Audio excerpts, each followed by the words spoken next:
Subscribe करें और bell दबाएं ताकि कोई खबर रह न जाए।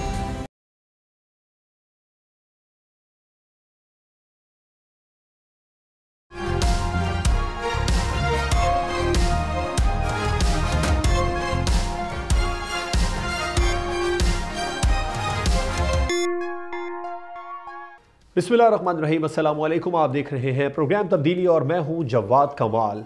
मुज़ाकिरात में नाकामी के बाद पाकिस्तान तहरीक इंसाफ ने अपोजिशन जमातों को साथ मिलाकर एक ग्रैंड अपोजिशन अलायंस बनाया और बनी गाला में गुज़िश्ता दिनों उसकी एक बैठक भी हुई जिसमें सबसे बड़ा और अहम मुतालिबा ये सामने आया है कि हुकूमत नए इंतखाबात की तरफ जाए और नए इंतखाबात ही वाहिद हल है मसाइल का। ये अपोजिशन जमातों का मौक़िफ़ सामने आया और अपोजिशन जमातें ये मौक़िफ़ अपना रही हैं कि जो धांधली का दाग है वो नए इंतखाबात करवा कर धोया जा सकता है। अगले ही रोज़ वज़ीर आज़म शहबाज शरीफ मौलाना फजलुर रहमान साहब की रिहाइश गाह पहुँचे, उनसे मुलाकात की। मौलाना फजलुर रहमान ने वो तमाम मुतालबात हुकूमत के सामने भी रख दिया और हुकूमत से भी कह दिया कि सबसे बड़ा और अहम मुतालबा नए इंतखाबात का है। पाकिस्तान तहरीक इंसाफ 8 फरवरी को एक एहतजाज भी करने जा रही है और उस एहतजाज को लेकर हुकूमत को कुछ कंसर्न थे, लेकिन फिर बहरहाल वो खैबर पख्तूनख्वा में उन्होंने वो एहतजाज पाकिस्तान तहरीक इंसाफ ने शिफ्ट किया और PTI का ये मौक़िफ़ है कि यह एहतजाज माजी के एहतजाजों से बड़ा एहतजाज होगा। बानी की असीरी के बाद से अब तक पाकिस्तान तहरीक इंसाफ के जितने भी एहतजाज हुए, अगर ये कहा जाए कि वो तमाम नाकाम हुए तो बेजा ना होगा। और अब जो जुनैद अकबर साहब हैं वो क्या तब्दीली लेकर आए हैं पार्टी में, और उसके बाद में अब ये जो एहतजाज होगा पाकिस्तान तहरीक इंसाफ का हुकूमत के लिए कितनी मुश्किलात पैदा करेगा। वाले दिनों में क्या हुकूमत कामयाब हो सकेगी डायलॉग टेबल पर वापस लाने के लिए पाकिस्तान तहरीक इंसाफ को? पाकिस्तान पीपल्स पार्टी की जो डिप्लोमेसी की पॉलिसी है वो काम आएगी? इस पर प्रोग्राम में बात कर लेंगे। मैं अपने मेहमानों का आपसे तारुफ करवाऊंगा। हमें ज्वाइन किया है पाकिस्तान तहरीक इंसाफ के मरकजी रहनुमा सेनेटर हुमायूं मोहम्मद साहब। बहुत बहुत शुक्रिया हुमायूं मोहम्मद साहब अपना कीमती वक्त प्रोग्राम में देने के लिए। पाकिस्तान पीपल्स पार्टी के सीनियर रहनुमा रज़ा हारून साहब हमारे साथ मौजूद हैं। रज़ा हारून साहब, आपका भी शुक्रिया। कौसर काज़मी साहब, तर्जुमान पंजाब हुकूमत, आपने भी हमें प्रोग्राम में ज्वाइन किया, आपका भी बहुत शुक्रिया। हुमायूं मोहम्मद साहब, आपसे आगाज़ करना चाहूँ डिस्कशन का। नए इंतखाबात का मुतालिबा काबिल अमल है? हुकूमत को ये मुतालिबा आप लोगों ने हुकूमत से कर तो दिया, ग्रैंड अपोजिशन अलायंस बनाकर, इसको कामयाब भी करवा सकेंगे मुतालिबे को? बिस्मिल्लाहिर्रहमानिर्रहीम, या का नाबुदो या का नस्ताइन। देखिए, मेरा ये ख्याल है कि ये मुतालबा कोई नया मुतालबा नहीं है। अगर आप आज से साल पहले चले जाएं, 8 फरवरी तो नहीं, 9 फरवरी की बात है जिस दिन डाका डाला था। 8 फरवरी को तो अवाम ने इन लोगों को निकाल के बाहर फेंक दिया था, लेकिन फिर समहाउ वो गंद वापस आ गया। तो जो डाका डाला था उसके बाद मौलाना फजलुर रहमान साहब का, पाकिस्तान तहरीक इंसाफ का और जमात इस्लामी का और इवन जो शायद खाकान अब्बासी साहब हैं उनकी जमात का, हम सब का एक ही वो था कि ये जो इलेक्शंस, देखिए इलेक्शंस पाकिस्तान में हमेशा रेग होते हैं, ये कोई नई बात नहीं है। उसकी वजह ये कि हमारा जो इलेक्शन कमीशन है ना वो बहुत ज़्यादा वल्नरेबल है और बहुत ज़्यादा वीक है और बड़े आराम से किसी के लिए भी कुछ भी कर सकता है। तो उसके लिए सब ने ये कहा था कि ये तो हद हो गई है। और उसमें आपने देखा होगा एक कमिश्नर रावलपिंडी थे जिन्होंने कहा कि पिंडी डिवीज़न की 19 सीटें या जो भी हैं वो सारी की सारी जो हैं, उन्होंने कहा कि ये पाकिस्तान तहरीक इंसाफ वाले जीते थे। लेकिन वो आपने अभी देखा है जो मंसूर अली ख़ान ने जो 130 में जो अपना रोड पे गए और लोगों से पूछा, तो आपने देखा है कि लोगों ने क्या क्या जवाब दिए हैं। ठीक है, तो उस लिहाज से ये तो वो पुराना मुतालबा था। हाँ, मेरे लिहाज से पाकिस्तान तहरीक इंसाफ को बहुत पहले इस चीज़ के ऊपर बाकी सारी पॉलिटिकल पार्टीज़ को ऑन बोर्ड लेना चाहिए था। But you know, it's better to be late than never. ठीक है, तो आप समझते हैं जो अपोजिशन जमातों की पार्टियां हैं, ख़ास तौर पर JUI उसको इस ग्रैंड अपोजिशन अलायंस में रोक सकेंगे मुस्तकबिल में भी? देखिए, मैं आपको एक बात बताता हूँ। मौलाना फजलुर रहमान साहब का जो मौक़िफ़ है वो उन्होंने एक प्रिंसिपल स्टैंड पहले दिन से लिया हुआ है। अगर वो इस मौक़िफ़ से मतलब पीछे हट जाएंगे। जाहिर है उनको या तो वो किसी जगह पे शामिल करेंगे या उनको कुछ चीज़ वो ऑफर करेंगे, सब कुछ करेंगे। मैं समझता हूँ वो बड़ी तेजी से अपना वो जो जो वक़ार है, जो एज अ स्टेटमेंट वाला जो जो उनका एज अ लीडर वाला जो स्टेटस है ना, वो बहुत जल्दी खो देंगे। क्योंकि अभी अगर आप देख रहे हैं things are getting different. Pakistan अभी उस दोराहे पे आ गया जहां पे एक चेंज आने वाली है पाकिस्तान के पूरे सिनारियो में। और ये चेंज के लिए अगर मौलाना साहब ने अपना स्टैंड इस पे बरकरार रखा तो वो शायद अपनी पार्टी को बचा पाएंगे, वरना उनकी पार्टी जैसे अगर आप मोहम्मद साहब, देखें। ये पाकिस्तान तहरीक इंसाफ को हमेशा से गलतफहमी क्यों रहती है, जो पाकिस्तान तहरीक इंसाफ से अलहदा हो जाता है वो अपने स्ट्रेटेजी खो देता है? देखिए मैं देखिए गलत फहमी की बात नहीं है, आप थोड़ा सा ज़रा जाके देख लें। हम लोग सब कहते थे कि परवेज़ खटक साहब से बड़ा सियासतदान केपी में कोई नहीं है, आप उनका हशर देख लें। हम सब समझते थे कि पाकिस्तान तहरीक इंसाफ को बनाने में जहांगीर तरीन का सबसे बड़ा हाथ था, आप उनका अपना हशर देख लें। हम ये समझते थे कि इसके बाद, इन सब चीज़ों के बाद, पीटीआई से उसके बल्ले का निशान लेने के बाद और ये सब कुछ करने के बाद पीटीआई बिल्कुल ख़त्म हो जाएगी, आप उन सब चीज़ देख लें।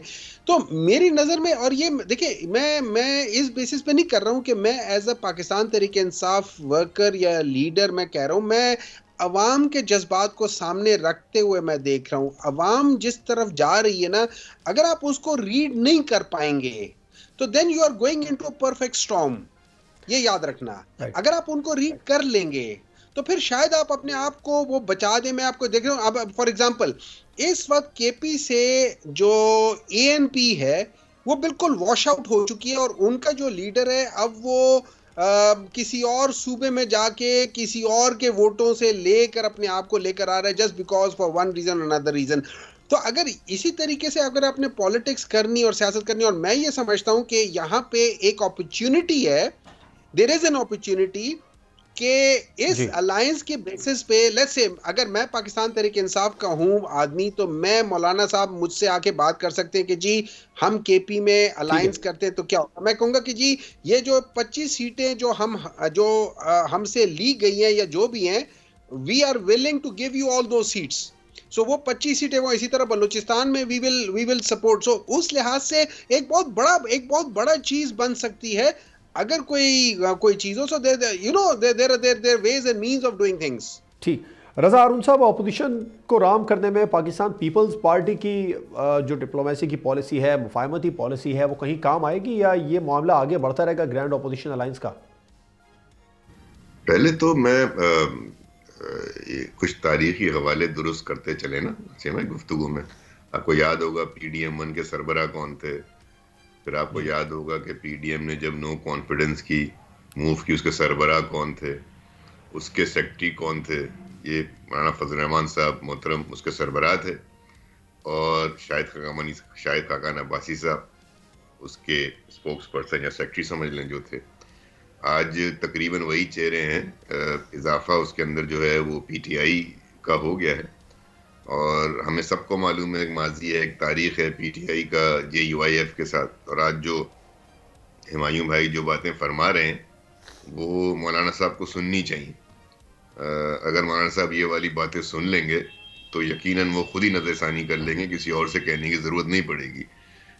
ये प्रॉब्लम है ना एरोगेंस का, कि आपके पास अगर पॉपुलैरिटी है, सीटें, तो दूसरी पार्टी को आप ये कहते हैं कि वो हमारे साथ आएगी तो जिंदा रहेगी, नहीं आएगी तो ख़त्म हो जाएगी।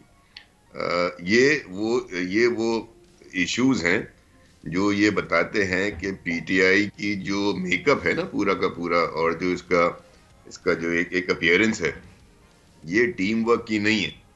और ये टीम वर्क में या किसी अलायंस में या किसी कोलिशन में ज़्यादा देर काम नहीं कर सकते, क्योंकि जो खप्ते अजमत जिसको हम उर्दू में कहते हैं ना, अगर आप खप्ते अजमत का शिकार हो के एक अवामी लेवल का अलायंस करेंगे जिसमें आपसे कद काट में कई गुना बड़े लोग बैठे हुए हैं।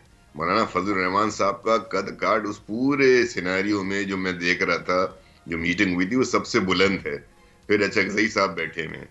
तो वहाँ अगर PTI के हमारे दोस्त इस तरह से बातें करेंगे तो ये ज्यादा देर चल नहीं सकता। नंबर 1 बात तो ये। नंबर 2 बात, मैं शाहिद खकान अब्बासी साहब को उस रात की मीटिंग के बाद मैंने 2 प्रोग्रामों में सुना, उन्होंने बड़ा क्लैरिटी से कहा कि ये अलायंस नहीं है, ये सिर्फ एक बैठक थी जिसमें हम लोगों ने बैठकर बातचीत करी, गुफ्तगू फरमाई, और उसके बाद अभी तक हमने कोई अलायंस की शक्ल नहीं दी है। ये जो 8 फरवरी की कॉल है ये भी एक तरफा कॉल है, उस अलायंस की कॉल नहीं है। तो बहुत सारे मुहर्रिकात होते हैं, वो जमहूरियत में ये बात बिल्कुल ठीक है कि इनका हक है। ये 8 फरवरी की डेट चूंकि उसका हिस्टोरिकल पर्सपेक्टिव है, इनके हिसाब से इलेक्शन के हिसाब से मुजाहरा करना चाहते हैं, बिल्कुल करें। लेकिन आप ये भी देखें ना, जो बड़ी इंपॉर्टेंट बात है कि जब इस हवाले से ये हुकूमत के साथ मुज़ाकरात में बैठे तो उस टेबल पर उन्होंने ये मुतालबा 8 फरवरी का नहीं रखा था। 8 फरवरी का मुझे नहीं याद पड़ता, correct me if I am wrong, वहां तो लीडर की बानी की रिहाई की बात थी, बानी के साथ और लोगों की रिहाई की बात थी, और 9 फरवरी और गालिबन 9 मई और 26 नवंबर के जुडिशल कमीशन की बात थी। इस मुतालबे से दस्तबरदार हो चुके हैं 3 महीने पहले, तो सडनली ये बात याद आ जाना, तो ये जो फ्लिप फ्लॉप्स हैं, ये जो कलाबाजियां हैं, ये जो हर दूसरे तीसरे दिन के बाद इनकी जो एक पॉलिसी में शिफ्ट आता है, नैरेटिव बिल्डिंग में शिफ्ट आता है, ये बड़ा इंपॉर्टेंट है नोट करना कि ये शो करता है कि तमाम लीडर ऐसे नहीं, इनके बयानात में परसिस्टेंसी नहीं है, कंसिस्टेंसी नहीं है, इनके किसी भी प्रोग्राम में जो है वो प्लानिंग नहीं होती, कोई विजन नहीं होता। मजमा जमा कर लेना, चढ़ाई कर देना, रैली कर देना without any leadership, without any discipline in the party, without organisation. उसका प्रॉब्लम सबसे बड़ा ये होता है, जो हमने विटनेस किया है पीटीआई की रैलीज में नाउ एंड अगेन, कि चूंकि इनके अपने लड़कों पे, अपने लोगों पे, अपने क्राउड पे कोई ना डिसिप्लिन का कंट्रोल है, ना इनके वर्कर्स जिम्मेदार ग्राउंड में खड़े होते हैं टू मैनेज, तो हमेशा 95% ऑफ टाइम हमने देखा है कि इनके ग्राउंड में मिसमैनेजमेंट होती है, इंतशार होता है, बलवा होता है, तोड़फोड़ होती है, तशद्दुदी कार्रवाई होती है। सो अभी देखते हैं, ये लीडरान के राब्ते हो रहे हैं, बातचीत हो रही है, क्या आउटकम होता है वो आपको आने वाले दिनों में नजर आ जाएगा। लेकिन बहरहाल जो ये डिमांड कर रहे हैं, अब इनका नहीं मुझे पता क्या प्रोग्राम है। कल तक तो ये था कि शायद सिर्फ सवाबी में जलसा हो रहा है और लाहौर का जलसा शायद कैंसिल हो गया और बाकी तो कहीं ये जलसा कर नहीं रहे। So I don't know basically thought process क्या है, क्या सिर्फ ये रिकॉर्ड कराना है? तो अगर आपको ये बात रिकॉर्ड करानी है तो JUI का KP में और बलूचिस्तान में तो ज्यादा इल्जाम ही आपके ऊपर है। आई डोंट नो कि ये मेरी समझ से बाहर है। जलसे के हद तक तो ठीक है, मुझे ग्रैंड अलायंस जाती तौर पे, मेरी अपनी राय, मेरी पार्टी की नहीं, मेरी अपनी राय है, मेरे अपने तजर्बे की बुनियाद पे, कि मुझे इस अलायंस की कामयाबी तो दूर की बात है, मुझे अलायंस बनता हुआ भी नजर नहीं आ रहा। राइट। कौसर काज़मी साहब, मुतालबा ये सामने आ रहा है, पाकिस्तान तहरीक इंसाफ जो ग्रैंड अपोजिशन अलायंस की जो पार्टीज़ की पहली बैठक हुई थी, उस बैठक के बाद में ये बात सामने आई थी कि इंतखाबात करवाए जाएँ और धांधली का जो दाग है वो नए इंतखाबात के ज़रिए ही धोया जा सकता है।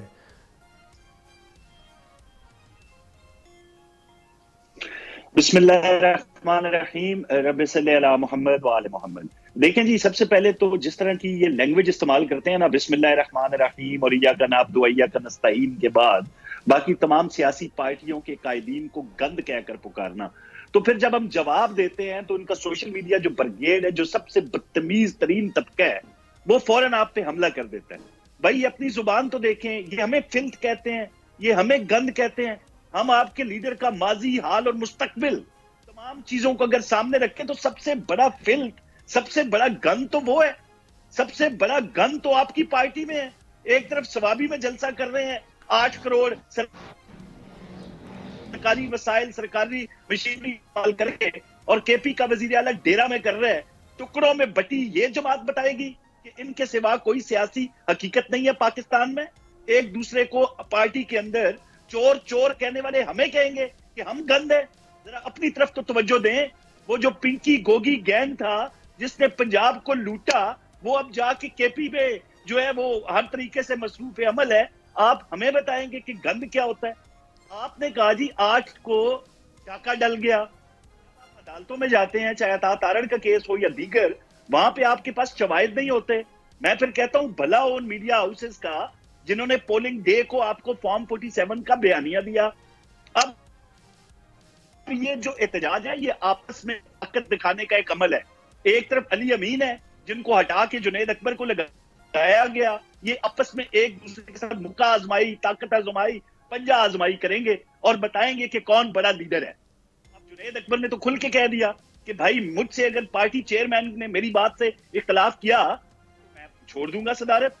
ये तो इनके आपस के मामलात हैं, इसीलिए केपी के वसाइल इस्तेमाल करके ये एक पावर शो करना चाहते हैं, वहां पे तो करें। दूसरा, मौलाना के हवाले से जिस तरह की लैंग्वेज इस्तेमाल की गई, हमें पता है जहांगीर तरीन का इन्होंने हवाला दिया, खट्टक का हवाला दिया कि जिसने इमरान खान को छोड़ा वो निशान इबरत बन गया।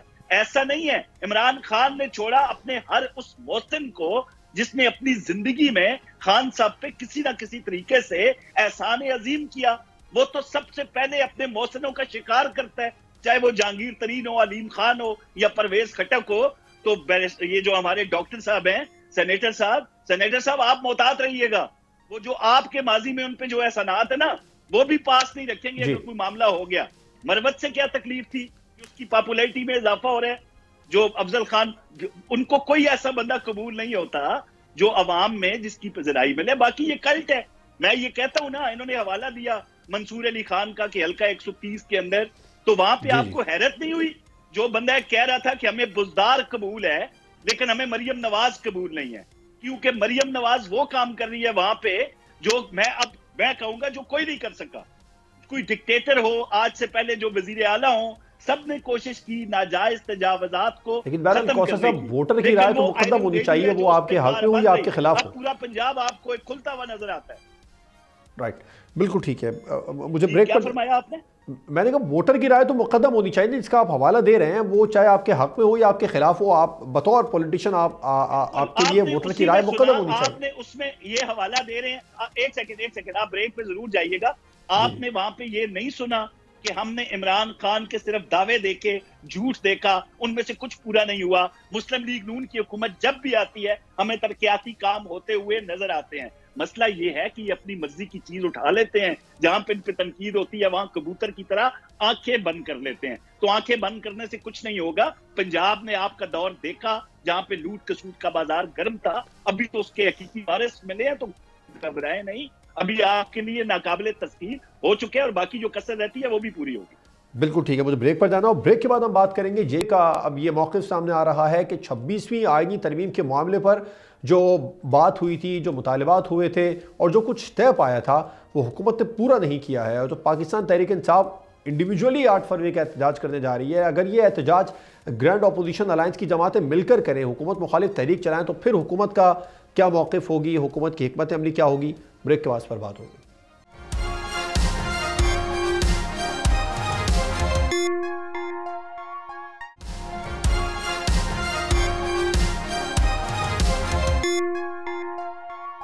Welcome back. JUIF का ये मौक़िफ़ सामने आ रहा है कि जो 26वीं आईनी तरमीम पर जो हुकूमत के साथ तय पाया था, उस 26वीं आईनी तरमीम की विद्वान रूह पर अमल दरामद नहीं किया जा रहा है। हमसे जो वादे किए थे वो पूरे नहीं हो पा रहे हैं और ये एक बड़ी वजह है जिसके बारे में ये नाक़दीन और मुबस्सिरीन ये कहते नज़र आ रहे हैं। हुकूमत के नाक़दीन और मुबस्सिरीन ये कह रहे हैं कि अगर ग्रैंड अपोजिशन अलायंस एहतजाज करने जाती है और JUIF उनके साथ मिल जाती है तो फिर हुकूमत के लिए यकीनी तौर पर परेशानी का बाइस तो होगी।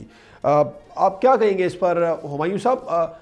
इस मामले पर इंगेज रखा जा सकता है मौलाना फजलुर रहमान साहब को, क्योंकि वज़ीर आज़म का उनकी रिहाइश का पहुँचना, उनको यकीनी तौर पर मनाना, तो अगर वो निकल जाते हैं इस ग्रैंड अपोजिशन अलायंस से, तो आपका वो जो आपसे कुछ देर पहले मौक़िफ़ सामने आ रहा था कि जाहिर है वो अपना स्टेटस खो देंगे, लेकिन बहरहाल वो अगर अपने मुतालबात मनवा के निकल जाते हैं तो फिर पाकिस्तान तहरीक इंसाफ का स्टेटस क्या होगा अपोजिशन? देखिए, सबसे पहले तो मैं रज़ा हारून साहब की बात से मैंने तो ये नहीं कहा ये अलायंस है, मैंने कहा ये अलायंस बनने की, आपने भी अपने स्टार्ट में यही कहा था अलायंस बनने की तरफ जा रहा है। तो अभी तो एक आध दो बैठक हुई है, अभी तो उसके अंदर डिस्कशंस हुई है, अभी तो बहुत सारी चीज़ें हैं, अभी तो कुछ क्या होता है क्या नहीं होता है, you know too many slips between the cup and the lip. तो मैंने बिल्कुल ये नहीं कहा, मौलाना साहब का बहुत बड़ा कद है, इसमें कोई शक नहीं है, लेकिन ये याद रखें पॉलिटिक्स में seats, number of the seats बहुत मैटर करती हैं। पाकिस्तान अगर और जैसे अभी काज़मी साहब कह रहे थे, क्योंकि इनको वोट नहीं मिला, इनको वोट की कदर है नहीं और ना ये वोट को इज्जत देते। हर वो शख्स जो पॉलिटिकली इमरान खान के साथ जुड़ा है वो जीता है। हर वो शख्स, मैं मिसाल देता हूं, अलीम खान की हिस्ट्री देख लें। 2002 में उन्होंने इलेक्शन, जनरल इलेक्शन लड़ा था, हार गए थे। उसके बाद उनको जो बाय इलेक्शंस था वो जितवाया गया था। और इंडिविजुअली रहने दे सर, इस पे तो बहुत लंबी डिबेट हो जाएगी। ये तो मैं अगर मौलाना फजलुर रहमान साहब की बात करूं तो वो एक अलग जमात रखते हैं, अपनी अलग हैसियत रखते हैं। आप लोगों का एमक्यूएम के साथ भी इत्तेहाद था, एमक्यूएम जब आपके साथ इत्तेहाद में थी तो कम सीटें थी, आपसे निकलने के बाद सीटें ज्यादा लेके आए। एक मिनट है ना सर, मैं वो जवाब दे रहा हूं कि जिसमें लोग कहते हैं कि इमरान खान के ये मोहसिन थे। इनमें से कोई इमरान खान का मोहसिन नहीं था, इमरान खान इन सब का मोहसिन है। नहीं सर, ये एक अलग, आप जिस तरफ गुफ्तगू के रुख को लेके जा रहे हैं वो ये नहीं है। और वहीं साहब बात ये है कि फर्द वाहिद अगर पार्टी छोड़ता है तो वो तो जाहिर सी बात है, चाहे पाकिस्तान पीपल्स पार्टी से उसका ताल्लुक हो, नून लीग से हो, या फिर पाकिस्तान तहरीक इंसाफ से, उसकी सियासत में फ़र्क पड़ता है। लेकिन मैं तो बतौर जमात इत्तेहाद की बात कर रहा हूँ ना, जैसे आपका इत्तेहाद माजी में काफ लीग के साथ भी था और उसके बाद में एमक्यूएम के साथ भी था। लेकिन ये लोग जब पाकिस्तान तहरीक इंसाफ से हटके इस वक्त पाकिस्तान मुस्लिम लीग नून और पाकिस्तान पीपल्स पार्टी के साथ इत्तेहाद में, तो ज्यादा पावर में 2013 में पाकिस्तान तहरीक इंसाफ और जमात इस्लामी का 5 साल का पूरा इत्तेहाद था केपी में जी, पूरी तरीके से किया है, कोई प्रॉब्लम नहीं हुई। देखिए, जब आप इत्तेहाद बनाते हैं ना तो उस वक्त आपका माहौल डिफरेंट होता है। हमने इस दौरान में सारा किया था।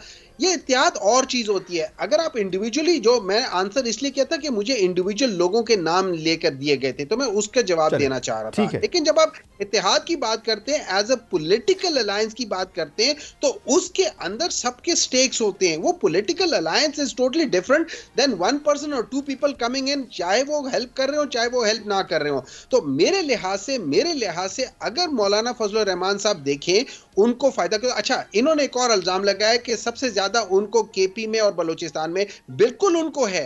केपी में उन्होंने मेरे ख्याल में 2 या मेरे ख्याल में आउट ऑफ 29 या 30 में से 3 या 4 के ऊपर उनकी हैं, और उनमें से कामरान मुर्तज़ा साहब ने हमें प्रोग्राम में ज्वाइन किया, उनसे इसका मौक़िफ़ ले लेते हैं। अब ले लेते हैं, आप खता कलामी की माज़रत चाहूँगा, JUIFA के मरकज़ी रहनुमा सेनेटर कामरान मुर्तज़ा साहब ने हमें शो में ज्वाइन किया है। कामरान मुर्तज़ा साहब, बहुत शुक्रिया अपना कीमती वक्त हमें देने के लिए। वज़ीर आज़म साहब से मुलाकात हुई, मौलाना फजलुर रहमान की, वज़ीर आज़म साहब रिहाइशगाह पहुँचे मौलाना फजलुर रहमान साहब की। क्या इम्कानात हैं इस बारे में कि जो ग्रैंड अपोजिशन अलायंस बनने जा रहा है, JUI वहाँ से वापसी का रास्ता इख्तियार कर सकती है? नहीं, ऐसी बात नहीं है। ये इसको अभी दोनों मामलात को जो है, दोनों वाले वाक़यात 2 इवेंट हुए। एक अपना ग्रैंड अलायंस वाला जो उसमें एक खाना था, असद कैसर साहब वाला, और दूसरा PM साहब वाला।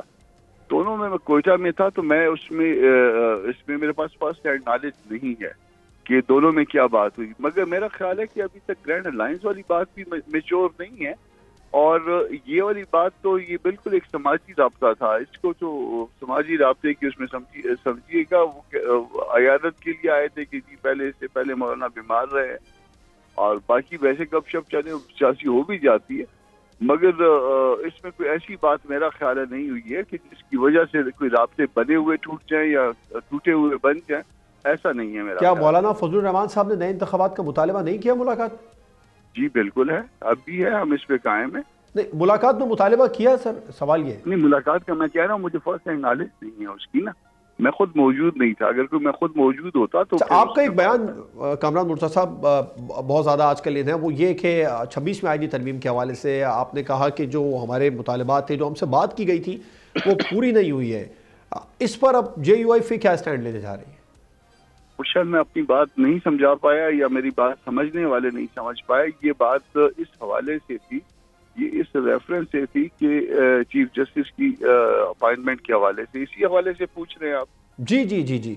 आपने 26वीं, ये बात आपने कहा तो वादे अब पूरे हुए थे, वो वादे पूरे नहीं हुए। JUIFA का मौक़िफ़ चल रहा है।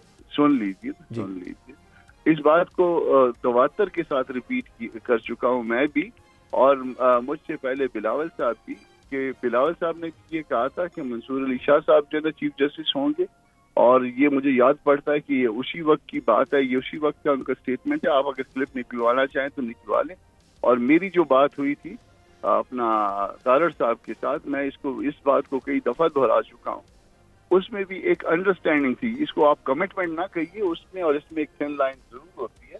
कमिटमेंट नहीं थी, मगर ये अंडरस्टैंडिंग दी गई थी कि सीनियर जज ही वो बनेंगे।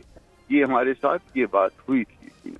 ठीक, अच्छा कामरान साहब, तवातुर के साथ यकीनी तौर पर मुलाकातें अब आगे भी चलेंगी पाकिस्तान तहरीक इंसाफ के रहनुमाओं के साथ। कोई हुकूमत के खिलाफ मुश्तरका तहरीक शुरू करने का इरादा रखते हैं आप? इसमें मैं कह रहा हूँ कि हमारे यहाँ एक तो ये है कि कोई फैसला मौलाना खुद अकेले नहीं करते, जमात करती है, उसके अदारे करते। मुलाकातें यकीनन 2 इवेंट हैं मेरे बाद के, उस 2 इवेंट्स के हवाले से मैं बहुत ज्यादा क्लियर नहीं हूँ क्योंकि मेरी मौजूदगी में नहीं हुए। और फर्ज करे कि मैंने कोई मुलाकात की थी होती तो मैं मौलाना को बताता, मौलाना ने मुलाकात की तो वो मुझे बताने के पाबंद तो नहीं है ना। तो मुझे इस बारे में कोई इतनी नॉलेज नहीं है, मगर जो है ना वो अभी तक ये प्री मैच्योर है सारा स्टेज। जी, हुमायूं मोहम्मद साहब हमारे साथ शो में मौजूद हैं। आपसे कुछ देर पहले हमने उनसे सवाल किया था तो उन्होंने कहा था कि जो इस वक्त JUIF का जो मौक़िफ़ है हमारे साथ बैठने का, अपोजिशन अलायंस बनने जा रहा है, उसमें शामिल होने का, हो सकता है वो मेरे से बेहतर नॉलेज रखते हैं। जी जी सर, सवाल सुनिए ना। वो ये कह रहे थे कि अगर ऐसा ना हुआ, मैंने उनसे सवाल किया था कि अगर JUIF अलहदा हो गई इस मौके से, तो उन्होंने कहा कि वो अपना स्टेटस खो देगी जो मौजूदा स्टेटस है। आप इत्तफाक करेंगे? एक मिनट है जाए, एक मिनट है जाए, आप, मैंने ये नहीं कहा था। जी जी जी जी, मैं हुमायूं मोहम्मद साहब, मैं आपको डायरेक्टली प्लीज आप देखें, आप सवाल ठीक है, मैंने ये कहा अगर वो अपने इस स्टैंड से पीछे हटेंगे और वो कोई हुकूमत के साथ बातचीत करेंगे तो वो अपना स्टेटस खोएंगे। यही सवाल मैंने किया जी कामरान, सवाल आप मुत्तफिक हैं इस बात? उसमें ऐसा है, मैंने चूंकि मैं मौजूद नहीं था तो मैंने मौलाना की स्टेटमेंट को जो उस दिन असद कैसर साहब के यहाँ थी बड़े गौर से सुना था, और उसमें अगर आप फिर दोबारा रिपीट कर लीजिए, उसमें 3 उसके जो है कंपोनेंट हैं, तो हम उस पे कायम हैं बिल्कुल। आप उसमें हमने और अब से नहीं बहुत पहले से कायम है। और इसके अलावा मौलाना ने फिर पूरा उसको दोहरा लीजिए, मौलाना का क्लिप आपके पास होगा, उससे ज्यादा ना कुछ कहा था ना उससे कुछ कम कहा था। जो कुछ मौलाना ने कहा था हम उस पर कायम है, दायम है। अच्छा रजा हारून साहब, खारिज इम्कान नहीं है कि जो अपोजिशन की जमातें हैं वो मिलकर हुकूमत के खिलाफ एक बड़ा एहतजाज करें? उसके लिए तैयार हैं? अगर ऐसा होगा तो फिर पाकिस्तान पीपल्स पार्टी जो है वो किस हद तक, मैंने पहले भी यही सवाल किया था, कि अपना किरदार अदा करेगी? एक तो मेरी रिक्वेस्ट होगी कामरान भाई से और खासतौर पे आपसे कि इस प्रोग्राम के शुरू का क्लिप जो है ना हुमायूं भाई का, उनको भिजवा जरूर दीजिएगा ताकि कंफ्यूजन रहे और सनद रहे कि क्या कहा गया था। जी जी, क्योंकि वो शेर है ना बिल्कुल भिजवा दें, बिल्कुल भिजवा दें प्लीज, ताकि उनको समझ आए बात क्या हो रही थी। क्योंकि वो शेर है ना, झूठ बोला है तो कायम भी रहो उस पर जफर, आदमी को साहिब किरदार होना चाहिए। हुमायूं मोहम्मद साहब हमारे लिए इंतहाई काबिल मोहतरम हैं, इंतहाई मोअज़्ज़ज़ हमारे मेहमान हैं, और उन्होंने खुद भी ये सवाल किया है। ये एहतराम के साथ आपसे आप वो शुरू का क्लिप सुन जरूर लीजिएगा, मौलाना को सुनवा दीजिएगा। जी, फैसला तो आपने करना है। चले एहतजाज के हवाले से रजा हारून साहब बताइए, अगर कोई मिलकर एहतजाज होता है JUIF और, मैंने दोबारा वही कहा है कि अगर वो अपने मौक़िफ़ से पीछे हटेंगे, वो अपनी बात पे, रजा हारून साहब एक बात है, हुमायूं मोहम्मद साहब अपने मौक़िफ़ पर बिल्कुल कायम है, उन्होंने वही सवाल खुद किया, लेकिन वो उस अल्फाज में सुनेंगे तो ज्यादा मजा आएगा।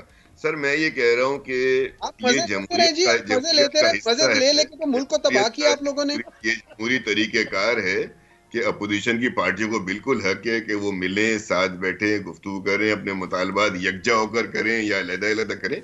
इसमें तो कोई गैर जमहूरी बात नहीं है। एहतजाज की बात करूं, मिल के अगर कोई बड़ी एहतजाजी तहरीक शुरू होती है, अगर पे जवाद भाई अगर पे सिर्फ टीवी प्रोग्राम होते हैं, सियासत नहीं होती है ना, तो जब ये चीज होगी उस वक्त जाहिर है पाकिस्तान की दीगर जमातें माजी में इन चीजों का तजुर्बा, जैसे मौलाना फजल रहमान साहब को बहुत ज्यादा तजुर्बा है, बहुत अरसे सियासत कर रहे हैं, पाकिस्तान के बड़े सियासी रहनुमा हैं, ऐसी आसिफ अली जरदारी साहब हैं, बिलावल भुट्टो साहब हैं, नवाज शरीफ साहब हैं, शहबाज शरीफ साहब हैं, दीगर जोमा है हमारे। तो ये वो लोग हैं जो अपनी सारी जिंदगी सियासत में खुद एहतजाज करते भी रहे हैं और हुकूमतों में रहकर अपोजिशन से मुज़ाकरा और डील करते भी रहे, जो जमहूरी तरीका है। लेकिन एहतजाज का सबसे बड़ा तजुर्बा पाकिस्तान तहरीक इंसाफ के पास है, इसको तो आप तस्लीम करें। एक बात नहीं होगी कि मुज़ाकरात से उठ के कोई नहीं, सियासत में मुज़ाकरात लाजमी चीज़ है, तो मुज़ाकरात की कोशिश रहेगी, बातचीत रहेगी, जारी रहेगी और हमेशा जारी रहेगी। राइट, आप क्या समझते हैं काज़मी साहब, वापस ले आएंगे मुज़ाकरात की टेबल पर पाकिस्तान तहरीक इंसाफ को या अपोजिशन की दीगर जमातों को, खास तौर पर मौलाना फजलुर रहमान साहब को? वो आप सुना करते थे ना, बड़ा हम पढ़ा भी करते हैं, सोशल मीडिया पे भी देखते हैं, बाजी डर गई, बाजी डर गई। आज उसका अमली नमूना भी हमने देख लिया। ठीक है ना जी, एक बात कह के फौरन से पहले मुकर जाते हैं भाई, उसी प्रोग्राम नहीं में मुकरे ना सर, उन्होंने वही सवाल खुद रिपीट किया इस मामले में। हुमायूं मोहम्मद साहब अब देखें, अब मेरी जान, अब सुने ना मेरी जान, आप सुने ना, अब वो रजा रून वाली बात है, दोनों प्रोग्राम फिर देख लीजिएगा। अब बात ये, मैंने कल भी एक जगह कहा, मौलाना इनसे लेते हैं चस्के। मौलाना का नाम जो इन्होंने कहा ना जी, ख्वाजा आसफ ने रखा था, सारे जमाने ने देखा कि कौन जलसों में कहता था, क्या क्या नाम लेता था, और कौन कहता था कि मौलाना को मौलाना कहना, मौलाना लफ्ज की तौहीन है। मौलाना ये लफ्ज भूले नहीं है, इनको जो दर पे बुलाया जाता है, झुकाया जाता है, बार बार बुलाया जाता है, मौलाना इनसे एक एक बात का बदला ले रहे हैं, और ये नादान समझते नहीं है। मौलाना आवाम को बताएंगे कि ये वो कल्ट है जिसने मेरी इंसल्ट की इन अल्फाज के साथ, तो ये ग्रैंड अलायंस बनेगा नहीं। आपने कहा तजर्बा बड़ा है पीटीआई को एहतजाज का, सबसे ज्यादा तजर्बा, तो मैं ये कहूंगा कि सबसे ज्यादा नाकाम एहतजाज का तजर्बा है इनको। चाहे वो 126 दिन वाला धरना हो, जिसमें मलिक रियाज, जिसको नवाजा गया बुशरा बीबी और इमरान खान ने, उसको भेजा गया था मियां नवाज शरीफ के पास रिजाइन के लिए कि हालात बड़े जो हैं वो कंट्रोल से बाहर हो रहे हैं, आप इस्तीफा दे दें, और मियां साहब ने वहां से उनको जवाब भेजा था। उसके बाद फिर जितने भी एहतजाज हुए, इन्होंने हासिल कुछ नहीं किया, अलबत्ता पाकिस्तान की तरक्की को, सियासी इस्तेहकाम को, मुआशी इस्तेहकाम को इन्होंने मुश्किलात का शिकार करने की कोशिश की। तो इनका कोई भी एहतजाज माजी में कामयाब नहीं हुआ। अब अगर एक एहतजाज होता है जी, तो एहतजाज तो मौलाना ने करके बताया कि एक पुरअमन एहतजाज होता है जिसमें एम्बुलेंसेस को, बीमारों को, आम जो रागुजर मुसाफिर होते हैं उनको रास्ते दिए जाते हैं। ये आदत तहरीक इंसाफ की नहीं है, इनमें तो इंतशार ही इंतशार है। जब लव लेटर नाकाम हो गया, ट्रम्प कार्ड नाकाम हो गया, एस्टेब्लिशमेंट ने जवाब दे दिया, तो वो बच्चा होता है ना, जब गुस्से में आके खिलौना तोड़, बर्तन तोड़, अपनी हड्डी पसली तोड़, ये अब उस कैफियत में मुब्तला हो चुके हैं। ये कुछ नहीं कर सकेंगे मासवाए इंतशार के। और ये आप देख लेंगे, ग्रैंड अलायंस इनके साथ बैठने के लिए कौन तैयार होगा, जिसपे माजी में, हाल में ये कहते हैं सब चोर हैं, लेकिन हाजी, नमाजी, परहेजगार, मुत्तकी सिर्फ इमरान खान है। तो इंतहा पसंद सियासतदान के साथ ना कोई चलता है, ना कोई बैठना चाहता है। हुमायूं मोहम्मद साहब, पाकिस्तान तहरीक इंसाफ फिल वक्त तो 8 फरवरी का जो जलसा है कल का, वो आप लोग इंडिविजुअली करने जा रहे हैं, लेकिन मुस्तकबिल करीब में ऐसा देखने में आएगा कि हुकूमत मुखालिफ तहरीक, अपोजिशन की दीगर जमातों जिनके साथ आप लोग आजकल बैठ रहे हैं, उनके साथ मिलकर एक बड़ी तहरीक शुरू करें? देखिए, मैं दोबारा रीइटरेट करता हूँ, और आप मेरा प्लीज पहले वाला क्लिप दोबारा चलाएं, अभी इस प्रोग्राम में चलाएं, और ताकि पता चले कि ये किस तरीके से झूठ बोलते हैं।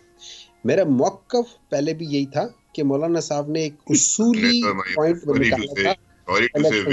झूठ किसी ने नहीं बोला, हमने तो कहा आपका क्लिप सुना दिया जाए। झूठ तो ऐसे तो मैं भी करूँ ना, मैं आपसे नहीं, किसी और ने भी बात की थी, मैं कर रहा हूँ। आप हर एक का होता है, आपको पता है। मुझे कह रहे हैं, मुझे कह रहे हैं रज़ा भाई, मुझे कह रहे हैं। आप समझ गए, अच्छी बात है, चलो इतनी तो अकल है। अच्छा, अगर मौलाना साहब आपकी बात तो मैं हमेशा फौरन समझ जाता हूँ, उसूली इख्तिलाफ, अगर मौलाना साहब अपने उसूली जो उनका मौक़िफ़ था कि इस हुकूमत के पास मैंडेट नहीं है और इलेक्शंस होने चाहिए दोबारा, अगर वो उससे पीछे हटेंगे फॉर एनी अदर रीजन, वो अपना वकार जो है ना, जो पॉलिटिकल उनका कद है, वो तोड़ेंगे, वो टूटेगा। ये आप लिख ले। क्यों? हाँ, आप हंस रहे, आप इसलिए हंसेंगे कि आपको तो समझ आ गई है ना कि आप लोगों को तो उन्होंने से भी नीचे कर दिया है। और एक और बात बता देता हूँ, देखिए काज़मी साहब, बुज़दार एक दफा चीफ मिनिस्टर बना है, बुज़दार को 3 दफा प्राइम मिनिस्टर बना दो, अगर मियां नवाज शरीफ से बेहतर ना हो तो जो मर्जी कह दो। सही, ये काज़मी साहब इसका आपसे जवाब लेना चाहूंगा। बस ये आपकी ज़हनी कैफियत है जो आवाम देख रही है, ये आपकी ज़हनी काबिलियत है। ये सही है, ये सही है, ये सही है, ये एग्जैक्टली है। आप आज से जरा 35 कमाल है। काज़मी साहब एक मिनट, जवाद भाई एक सवाल अगर पूछ लूं मैं हुमायूं साहब से, जी आपकी इजाजत से। जी रजा साहब, क्या पीटीआई बुज़दार साहब को दोबारा सीएम पंजाब बनाएगी? वो पाकिस्तान तहरीक इंसाफ का हिस्सा नहीं है। बहरहाल जी, हुमायूं मोहम्मद साहब, मैं तो वज़ीर आज़म बना रहे हैं ना, मैं तो पूछ रहा हूँ वज़ीर आज़म। सवाल करने देना भाई, सवाल मैं कह रहा हूँ वज़ीर आज़म बना रहे हैं ना हुमायूं साहब को, मैं तो वो तो छोड़ें, क्या पीटीआई खुद बुज़दार साहब को सीएम पंजाब बनाएगी, वो समझती है कॉम्पिटेंट बंदा है। देखिए मैं एक बात बता देता हूँ, बुज़दार साहब अभी पाकिस्तान तहरीक इंसाफ का हिस्सा नहीं है, लेकिन मैं हिस्ट्री के साथ अगर कंपेयर करूं और मैं ये देखूं कि 1985 में अगर एक आदमी जिसको 2+2 लिखना नहीं आता वो फाइनेंस मिनिस्टर बन सकता है, चीफ मिनिस्टर बन सकता है, जो कि आज 3 दफा प्राइम मिनिस्टर बनने के बाद भी फिलबदी बोल ना सके, तो फिर बुज़दार उससे बहुत बेहतर निकल आएगा। मैं आपको गारंटी देता हूं, अगर आप ये स्टडी करना चाहते हैं करके देख लेना। कंपैरिजन देखिए कि बुज़दार नया आदमी है। रज़ा हारून साहब, बहरहाल जवाब तो वाई मोहम्मद साहब ने दे दिया है आपके सवाल का, और कौसर कादमी साहब से भी मैं आखिरी मौक़िफ़ लेना चाहूँगा कि आपने जो चस्के की बात की है JUI फे के, इस वक्त कामरान मुर्तज़ा साहब से बरमला इस बात का मुतालबा हुकूमत से कर रहे हैं कि नए इंतखाबात करें, आप लोगों में इतनी क़ुव्वत नहीं है कि एक दिन भी हुकूमत कर सकें। अलग सियासी जमातें हैं ना, कोई एक जमात तो है नहीं, और इस तरह के मुतालबात आज़ादी से लेके अब तक जितने भी इलेक्शन हुए हैं, जो लोग अपोजिशन में बैठे होते हैं, जो हुकूमत का हिस्सा नहीं होते, उनकी जानब से बारहा ऐसे मुतालबात किए जाते हैं, उसके लिए एहतजाज किया जाता है, उसके लिए करारदादें जो हैं वो पेश की जाती हैं। इसका मतलब ये नहीं होता कि एक मैंडेट, अवामी मैंडेट को आप किसी के कहने के ऊपर किसी भी वक्त इलेक्शन करा के उसको तोड़ दें, ये हो नहीं सकता, ये पॉसिबल नहीं है। हाँ, फोरम मौजूद है, ये जो कंप्लेन कर रहे हैं, जिस तरह अतात आरड़ पे इन्होंने इल्जाम लगाया तहरीक इंसाफ ने, तो जब कोर्ट में केस जाता है तो इनके पास शवाहिद नहीं थे। वैसे फॉर्म 47, 45 का ये हवाला देते रहते हैं, लेकिन जब बात अदालतों में पहुंचती है वहां पे इनके पास देने के लिए कुछ नहीं होता। ये हमने आज नहीं देखा, ये हमने उस वक्त भी देखा था जब 35 पंक्चर थे और उसके बाद 4 हल्के थे, तो खान साहब ने कहा वो मेरा सियासी बयान था। तो ये अवाम को दिखाते कुछ है। बिल्कुल ठीक है, बिल्कुल ठीक है। ख़ता कलामी की माज़रत चाहूँगा, प्रोग्राम का वक्त हुआ। कौसर हुमायूं मोहम्मद साहब और रज़ा हारून साहब हमारे साथ प्रोग्राम में मौजूद थे। आप तमाम मेहमानों का बहुत शुक्रिया। प्रोग्राम आपने देखा, नाज़रीन इजाज़त दीजिए, अल्लाह हाफ़िज़।